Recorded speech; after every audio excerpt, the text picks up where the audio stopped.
Bueno, hoy les mostraré cómo crear un procedimiento almacenado en Oracle Developer para llenar los datos de una tabla con los datos de otra, heredar los datos de una tabla padre a una tabla hija, por decirlo así. Lo primero que hacemos es crear una tabla llamada usuario que va a tener la cédula, el nombre, el apellido y otros datos que vamos a utilizar más adelante, que es el ID cliente, el ID vendedor. Esta tabla solo tendrá una llave primaria que será la cédula. Entonces la creamos y vamos a insertarle los valores de una vez a esta tabla para poder hacer la prueba más adelante. Entonces insertamos los valores. Ahora sí creamos una tabla llamada vendedor. Esta tabla va a tener el ID vendedor, que es el mismo que tendremos en usuario. Por medio de ese ID vamos a conectar esta tabla a la tabla de usuarios. Entonces tendrá ID vendedor, cédula, nombre, apellido. Y por medio de la cédula es que vamos a conectar al usuario. Entonces creamos una llave foránea referencias a la tabla de usuario. Por medio de la cédula la conectamos. Ahí la llave primaria acá va a ser ID vendedor.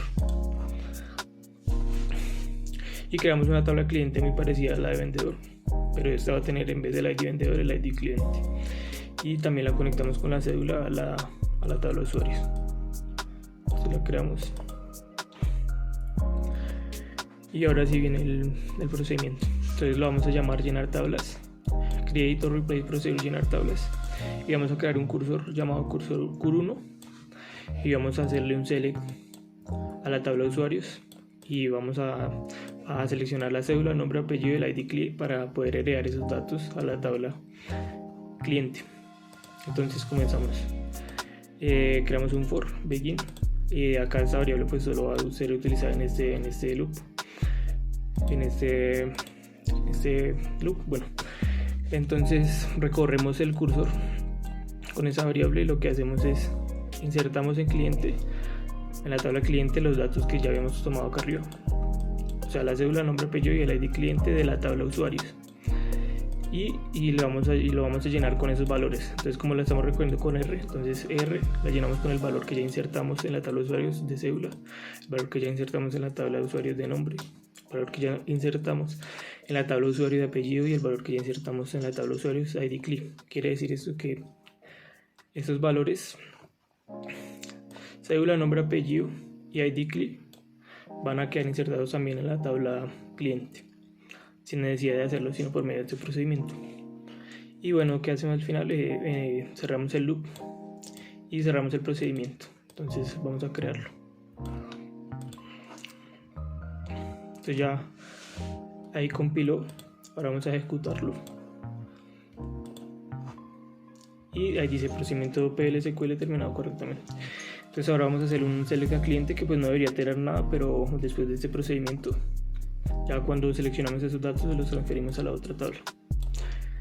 Entonces hacemos un select y vemos que ya cliente tiene estos datos. La ID cliente es ese nombre y apellido de los datos que seleccionamos de acá, de usuario a cliente. Ahora si queremos hacer este mismo a vendedor, ¿cómo haríamos? Entonces lo que hacemos es vamos a dejarlo así, en este mismo vamos a hacer la prueba. Entonces en vez de ID client no vamos a meter el ID cliente en vendedor, sino el ID vendedor. Entonces vamos a cambiar y ya no vamos a seleccionar el ID client de usuario, sino ID vendedor.